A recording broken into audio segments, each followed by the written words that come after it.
এই আন্দালিব রহমান পার্থ, ঠিক আছে, এই চিনিচোরের পোলা ওর বাপ, এই চিনিচোর ছিল, বাংলাদেশের জাতীয় চিনিচোর ছিল ওর বাপ। ওর এত বড় বড় কথা, বড় বড় বেয়াদবি, ঠিক আছে, ও সবসময় করে। এটা আমাদের সাথে করে না, এটা করে মাননীয় প্রধানমন্ত্রী দেশরত্ন শেখ হাসিনার সাথে।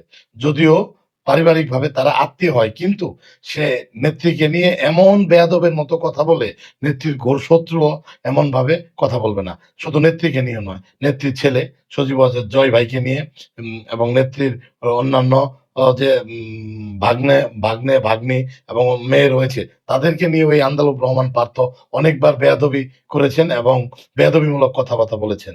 এখন পার্থ বলতেছে সে সে শেখ হাসিনার নাকি ফাঁসি চায়। কত বড় নিমক হারাম, কত বড় বেইমান! ওই বেইমান রে একটা প্রশ্ন করি, এই বেইমান 16 বছর আওয়ামী লীগ ক্ষমতায় ছিল, ও কি করছে আমরা কি জানি না? ও টক শোতে আইসা তো বড় বড় কথা কয়। ও পাওয়ার প্ল্যান নেয় নাই, তারেক রহমান ও পাওয়ার প্ল্যান নিয়ে দেয় নাই। আওয়ামী লীগ সরকারের আমলে তারেক রহমানও বিদ্যুৎ সেক্টরে পাওয়ার প্ল্যান্টের কাজ করছে এই টাউটের মাধ্যমে।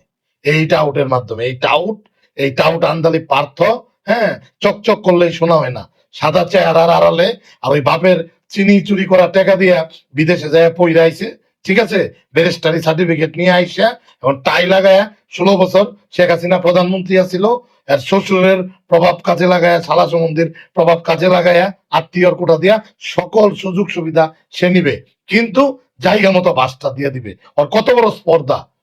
ও কয় যে যে শেখ হাসিনার সে ফাঁসি চায়। এর আগেও জয় ভাইকে নিয়ে সে, সচিবাদের জয় ভাইকে নিয়ে সে অনেক নেতিবাচক কথা বলছে, বেয়াদবিমূলক কথা বলছে। ইভেন বঙ্গবন্ধুর সন্তানদেরকে নিয়েও উনি কথা বলছে। হ্যাঁ, মিডিয়াতে এসে সিনিয়র সিনিয়র নেতাদের সামনে বসে দাঁত বেটকায় বেটকায় কথা কয়। আর আমাদের কিছু নেতাও এমন বেহায়া, ওই ওই বাটপারের সাথে টক শুতে যায়, ভয়ে ভয়ে কথা কয়। ও একটা টাউট, ও একটা বাটপার, ঠিক আছে। ও ও চিনিচুরের পোলা না হইলে ওর কি যোগ্যতা, ওর কি ক্ষমতা? ও যদি ওর শ্বশুরের পরিচয় যদি ও না থাকতো, এই 16 বছরে ওরে ছাত্রলীগ বলেন, যুবলীগ বলেন, আওয়ামী লীগের লোকজন বলেন, ওরে ছিঁড়ে ফেলতো। হ্যাঁ, ওর পরে ও ও হইলো গাছের আগারটাও খাইতে চায়, গাছের তলারটাও খাইতে চায়, মাঝখানে বানরের মতন লাফালাফি করে। সে নেত্রীকে নিয়ে কেন এত বড় কথা বলছে? করবো না ওই রাজনীতি। যদি পার্থর নিয়ে কিছু বলার কারণে রাজনীতি করা না যা, ওই রাজনীতি করব না। তবু পার্থরা বেয়াদবি করবে নেত্রীর সাথে, ওইগুলা দেখে চোখ বুঝা চোখ বন্ধ করে থাকবো, এই রাজনীতি করব না। আর নেত্রীকেও সিদ্ধান্ত নিতে হবে যে নেত্রী এই সমস্ত বাজে, তার কুলাঙ্গার কিছু এই শিখি আধুলি মার্কা আত্মীয় স্বজনরে হয় বাদ দিয়ে দিবে, ঠিক আছে, আর নইলে তাদেরকে তাদের মুখ বন্ধ করাইতে হবে। এটা নেত্রীকেও আমি বলবো যে মাননীয় নেত্রী, ও যে ভাষায় আপনাকে, আপনার পরিবারকে নিয়ে কথা বলে, বঙ্গবন্ধুকে নিয়ে কথা বলে, আপনার ছেলে মেয়েকে নিয়ে কথা বলে, আমরা বঙ্গবন্ধুর আদর্শে আপনার নেতৃত্বে রাজনীতি করি। আমাদেরকে কেউ দাওয়াত দিয়া এই পার্টি করতে আনে নাই, আমরা জন্মসূত্রে এই পার্টি করি। সুতরাং আমরা যাদের আদর্শ, যার আদর্শ বিশ্বাস করি, তাকে নিয়ে, তার মেয়েকে নিয়ে, তার ছেলে মেয়েকে নিয়ে কেউ কথা বলবে, এটা কিন্তু আমরা কোনোদিনও মানি নাই, মাইনে আমরা রাজনীতিও করতে পারবো না। এই জন্য নেত্রীর কাছে উদাত্ত আহ্বান থাকবে, এই সমস্ত আবাল মার্কা, এই সমস্ত আধুলি শিকি বেয়াদব, যাদের নাকে টিপ দিলে এখনো দুধ বেরোবে, ঠিক আছে, বাপের ওই চুরি করা, চিনি চুরি করা টাকা, হ্যাঁ, রাষ্ট্রীয় লুটপাটের টাকা, এখন ওইগুলা দিয়া জমিদারি। ওরা কি ছিল? ওরা কি জমিদার ছিল? ও কি জমিদারের বাচ্চা? ও একটা চোরের ছেলে, ওর বাপ চিনি চোর ছিল, ঠিক আছে, ও একটা চোর। এই কথাগুলা কেউ বলে নাই। আমার লেভেল তো দূরের কথা, আমার চাইতে নিচের লেভেলেরও কেউ আওয়ামী লীগের ঘরের কেউ এতদিন সাহস করে বলতে পারে নাই যে বললে হ্যাঁ শ্বশুরের রাজনীতি করবে না। করবো না ওই রাজনীতি। হ্যাঁ, শ্বশুর কেন? যে কেউ যদি রাজনীতি করতে না দিতে চায়, করবো না। রাজনীতি করছি, এনাফ টুক করছি, দরকার বললে এগুলা এগুলা মাইনে নিয়ে রাজনীতি করবো না। পার্থ বঙ্গবন্ধুরে নিয়ে কথা বলবে, নেত্রীকে নিয়ে কথা বলবে, জয় ভাইকে নিয়ে কথা বলবে, রেহানা আপাকে নিয়ে কথা বলবে, আর পরে পার্থর চামচামি করে আবার এই রাজনীতি করা লাগবে। এই রাজনীতির দরকার নাই, এই রাজনীতির দরকার নাই। ও কিছুদিন আগে টক শোতে এসে বলতেছে আওয়ামী লীগ একটা মুরগির খুব উপায় নাই যে যেখান থেকে কেউ একটা কথা বলবে। আরে বেটা বাট পার, 16 বছর তুই কই আসিলি? 16 বছর তো তুই তোর শ্বশুরের আশ্রয়ে প্রশ্রয়ে আসিলি, এক একটা আকাম ঘটাইতি, এক একটা অঘটন ঘটাইতি, ঘটাই তুই তোর শ্বশুরের বাড়িতে যায় আশ্রয় নিতি। এগুলা কি আমরা জানি না? গুলশানের বাসায় যায় থাকতি। এখন আর কারো ভয় পাই না, কারণ কি দেওয়ালে পিঠ ঠেকে গেছে।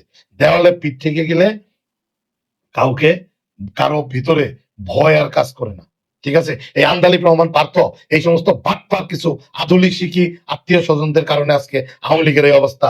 খোঁজ নিয়ে দেখেন, আমার কাছে প্রমাণ আছে।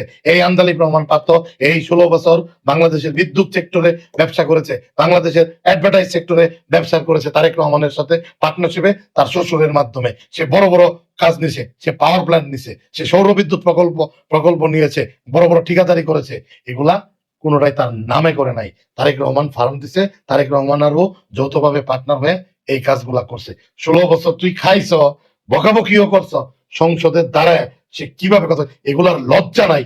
ব্যারিস্টার তাপসকে নিয়ে একদিন সে যে নির্লজ্জ ভাবে, অকথ্য ভাবে সে সংসদে ভাষণ দিছে, তারপরেও ব্যারিস্টার তাপস সাহেব কিছু বলে নাই।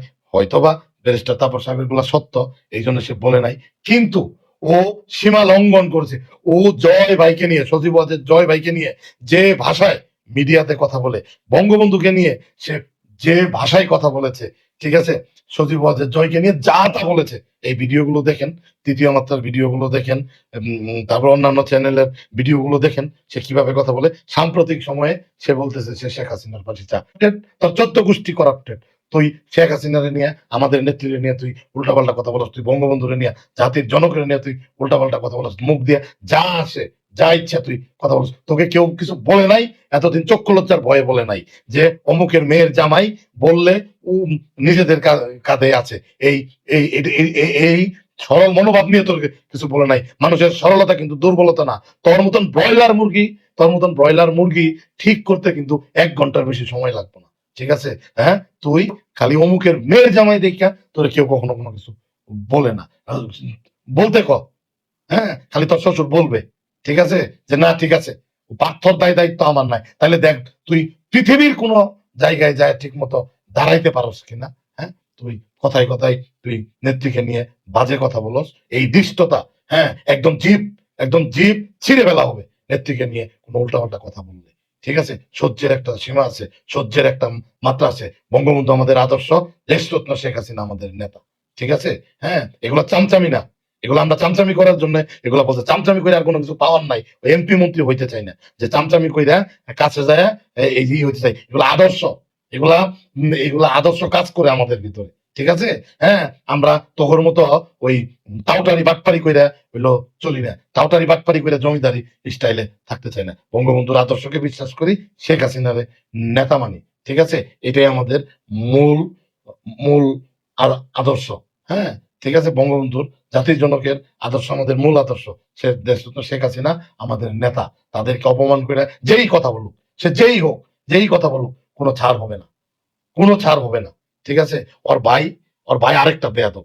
আবার ওই যে আরেকটা আছে, হ্যাঁ, ওইটাও আরেকটা বেয়াদব। ওই যে কি এমন আরেকটা কি পার্টি করছে, ওর বাপ নাকি হাজার হাজার কোটি টাকার মালিক, মোসাবিন চমচেন নাকি ওর পোলা একটা, ওইটা আরেক বেয়াদব। ওইটা নিয়ে আরেকদিন বলবো। এগুলারে সবগুলারে ধরতে হবে। হ্যাঁ, শেখ হাসিনার বিরুদ্ধে এরা কথা বলতে বলতে, কেউ এদেরকে কিছু না বলতে বলতে এরা বেশি লাইভ হয়ে গেছে। ঠিক আছে, আপনারা সবাই যার যার জায়গা থেকে আওয়াজ তুলুন। এই সমস্ত বেয়াদব, এই সমস্ত এই সমস্ত বেয়াদবদেরকে এই যেন নেত্রী এদেরকে যেন আত্মীয়ের খাতা থেকে নাম খারিজ করে দেয়। তারপরে এদের বিচার কেমনে করা লাগে, কি করা লাগে, এটা দেখা যাবে।